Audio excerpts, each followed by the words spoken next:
Good evening, everyone. I trust you had a fruitful day. I do not say happy, though I hope it has been happy. Namo tassa bhagavato arahato samma sambuddhassa. Namo tassa bhagavato arahato samma sambuddhassa. Namo tassa bhagavato arahato samma sambuddhassa. Homage to the Buddha, the blessed, noble, and fully self-awakened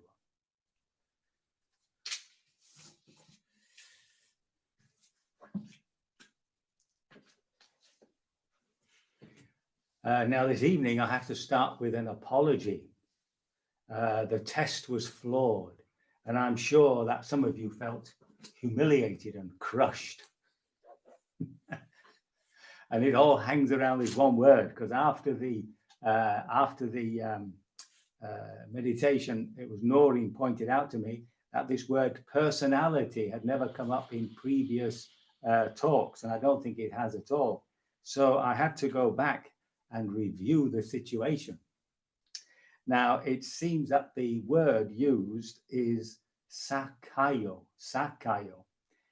this body. And one translator actually translates it as embodiment. What does the word embodiment mean? Which I think is off piece, really. And another translation is identity. And in fact, Bhikkhu Bodhi, in a later translation of the connected discourses, actually translates it as identity, which is much closer. But having looked at it myself, my own personal word for it would be personhood, a feeling of being this person, right? Where does that come from? So that comes from this identity we have with the five khandhas, or to put it in modern language, identifying with this psychophysical organism, right? That's who I am. I am this person, and I include not only my personhood, my personality, but the whole thing, the body as well, you see. And the word personality, of course, is quite crimped. It's Oxford Dictionary says it's a combination of characteristics and qualities that form an individual's distinctive character. So he has an engaging personality, although he is a liar and a thief. I made that one up myself. So we'll just go very quickly through what we did yesterday so that you can see the correction. But I will start with Dhammadina's victory verse. So there's a whole collection of Therigatha, which are the verses that were left by the various nuns who became fully liberated. And this was her verse. One who is eager and determined would be filled with awareness, right? So if you're really eager, if we are really eager and determined to become liberated from suffering, then we'll really work on that sense of awareness. One whose mind is not tied up with sensual pleasure is said to be heading upstream. Now, in the myths that surround the Buddha's own process, remember, he put the bowl in the river and it went upstream, which means that everything we're doing spiritually is really against the flow of normal society, which is basically about getting excited, becoming a consumer, and enjoying the five sensual chords, as they're called. So that was her verse. One who is eager and determined would be filled with awareness. One whose mind is not tied up with sensual pleasure is said to be heading upstream. So that was obviously her path. That's what she's telling us. Made a great effort to be constantly aware and not to get caught up in indulging the sensual pleasures. Remember, she came from a rich family there. Visakha had been, I think, yes, he was a trader, a businessman, and he had listened to the Buddha's words and become a non-returner, which is pretty high up the steps of spiritual practice. And then he wasn't interested in being a householder anymore. He slept in a different room, which upset Pisarca. And finally, it's upset Damadina. And finally, Damadina thought, well, I may as well become a nun. So she went to become a nun. And she, of course, attained full liberation. So here we have a very strange situation for those times. Here is a husband who is asking his wife to guide him. I mean, that's unheard of in those times, remember? Yeah. So and of course, she is named by the Buddha as the foremost in preaching or teaching. So the first question was identity or personhood. Personhood, what does the Buddha call that? You see, the Blessed One. He said, well, it's clinging. It is this identity with the 5 aggregates, our bodies, our feelings, perceptions, concepts, all our habits and consciousness. And then he asked the question, what's the origin of this? What's the cause? Again, he's put the origin, but it's the cause of it. The cause is this tanha, this wrong desire of seeking happiness, real happiness in the sensual world. And the cessation of this personhood or self, see, that's another word we could have used, self, but sakaya Kaya is the psychological self. It's a way of referring to it, but it also includes the body. So it has a bigger sort of meaning, you might say. And it's actually used when somebody has that first insight into stream entry. That's the view that goes. It's the view of self, that view of being a self that disappears, but not the sense of self. Still, that feeling remains of being this human being. And that doesn't go until we're fully liberated. So what is the cess? Well, it's the remainderless fading away, giving up, relinquishing, letting go, and rejecting that same craving. Now, remember, there are 16 personality views, 20, excuse me, can't count, 20 personality views based on the 5 aggregates and the 4 ways of relating to them. So the first one was, of course, to regard the body as self, feelings as self, etc., etc. So that was a pure identity. The next one was to sort of possess it. I have a bad knee and so forth. The next one is to feel bigger than the body. The self feels bigger than the psychophysical organism. As when you feel really fit, you feel good, you feel happy, and you take your body for a walk, and you feel that, you know, that sense of me is bigger than this body. On the other hand, the opposite is true when you feel possessed or trapped in the body, especially when it's ill or not feeling well. So those are your 4 different types of identity. And when you multiply that by the 5 aggregates, then you have 20 types of identity.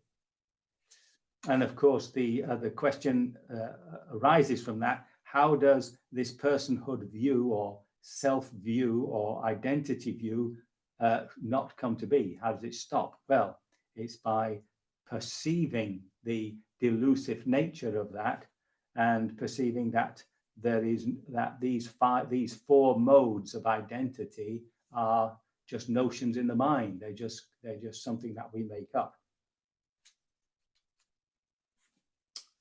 That comes from, if we go back a step, that comes from the delusion that lies within the awareness itself, the intuitive awareness, right? Remember, it finds itself within these 5 khandhas and presumes itself to be that.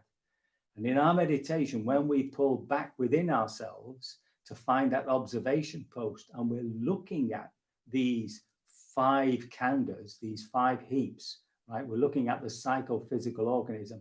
That separation is telling us something about the relationship of awareness with this organism, right? It's beginning to feel that it doesn't have that identity. The identity begins to be undermined. Okay. I mean, that's the core purpose of our vipassana. And then we went on to the Eightfold Path, which is a simple question. What is the Eightfold Path? We know that off by heart, of course. And the three aggregates are now, here again, the use of the word, the three aggregates included in the Noble Eightfold Path. This is the way that the Noble Eightfold Path is split: Sila, Samadhi, and Panya. So Sila is our ethical conduct, Samadhi, our meditation, and Panya, our wisdom. And so the way it's put here is right effort, three aggregates are not included in the Noble Eightfold Path, but the Noble Eightfold Path is included in the three aggregates. So in other words, the Noble Eightfold Path is made up of these these 8 factors, it translates as aggregate, what would you say, 3 sections. Right speech, right action, and right livelihood. These are the aggregates of virtue, okay, ethics. Right effort, right mindfulness, and right concentration are the aggregates of concentration, or wider still, it's meditation, yeah. And right view and right intention, these states are included in the aggregate of wisdom, okay.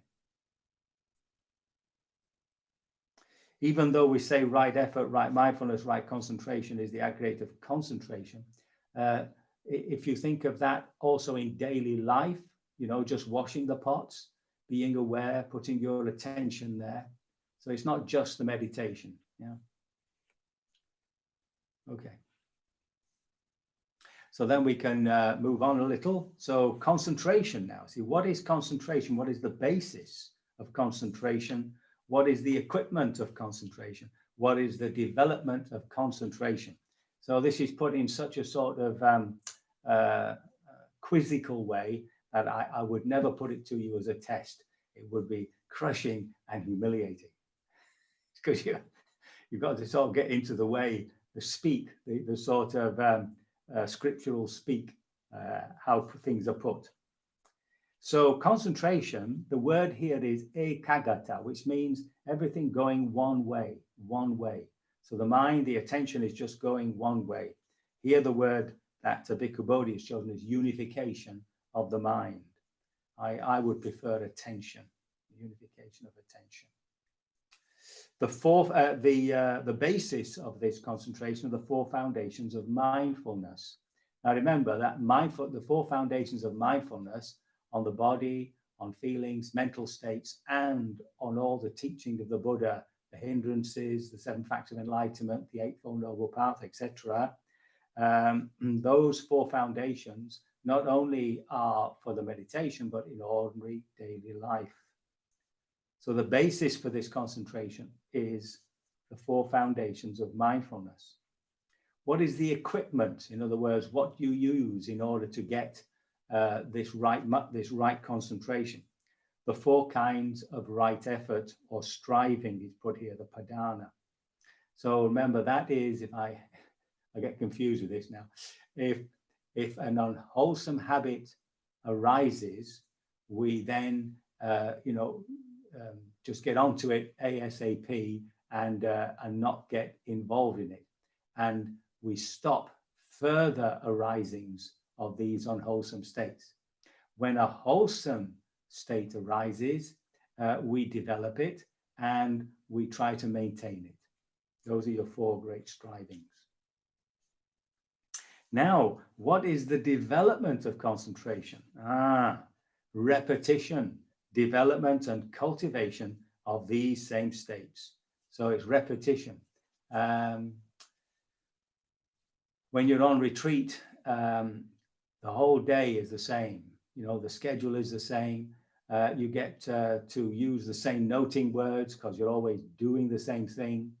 You're always eating at the same time, sleeping at the same. Everything is, and this repetition, it comes with a wisdom to it, because there you see how the mind always wants to enjoy itself. It always wants to indulge itself, wants to do something else. Yeah, and repetition is just a way of calming the whole process. So repetition in concentration as such, that's why we watch the breath. You know, if you said to somebody, any person in the street, I watch the breath for an hour, they'd say, well, you must be nuts. I mean, what would you do that for? It's completely boring. But for the meditator, this is how we get this unification of the mind, you see, this unification of attention. And of course, there comes with it the peacefulness and that sense of inner joy. So that's your right concentration. I think we've got time for one more. Lady, how many formations are there? Now, again, these formations, it's sankhara. The word is sankhara. We've come across this word before. It's your volitional formations. It's your habits. What type of habits are there? What type of how does the will express itself? So there are three of these: the bodily formation, verbal formation, and the mental formation. But lady, what is the bodily formation? What is the verbal formation? And what is the mental formation? Volitional formation, habits. In breathing and out breathing, friend Visakha, are the bodily formation. Applied thoughts and sustained thoughts are the verbal formation. Perception and feeling are the mental formation. Now, but why are in breathing and out breathing the bodily formation? Why are applied thought and sustained thought the verbal formation, right? So if thinking, why are perception and feeling the mental formation? Friend Visakha, in breathing and out breathing are bodily. These are states bound up with the body, okay? So any action which includes the body, such as me waving about like this, those are bodily formations. And that's why it's called a bodily formation. Now, first one applies thought and sustains thought, and subsequently one breaks out in speech. That is why applied thought and sustained thought are a verbal formation. Now, the reason why this is interesting is because often the second step of the Eightfold Path, well, it's called Samasankappa, right? So it's right view, right. Now, it's translated often as intention, or my own preference is attitude, but occasionally you'll get people saying it's, translation saying it's thought, right? But thought, of course, is simply inner speech, your mental speech. And it rightly comes, as Dhammadina points out to us, as part of the verbal actions. So that right attitude or right intention is something which sits within us as a way of expressing wisdom into the world, right? That's why it's put as these. It's normally the examples that they give is from selfishness to generosity, or through renunciation to generosity, from hatred to love, and from cruelty to compassion. So these are attitudes, yeah. So, oh yes, so I think we can leave it there for this evening. These are a wonderful series of little answers and questions, and it'll keep us on our toes. Very good. So I hope you've forgiven me for my terrible test yesterday, flawed as it was, and that you will take inspiration from Dhammadina and continue until you become fully liberated sooner rather than later.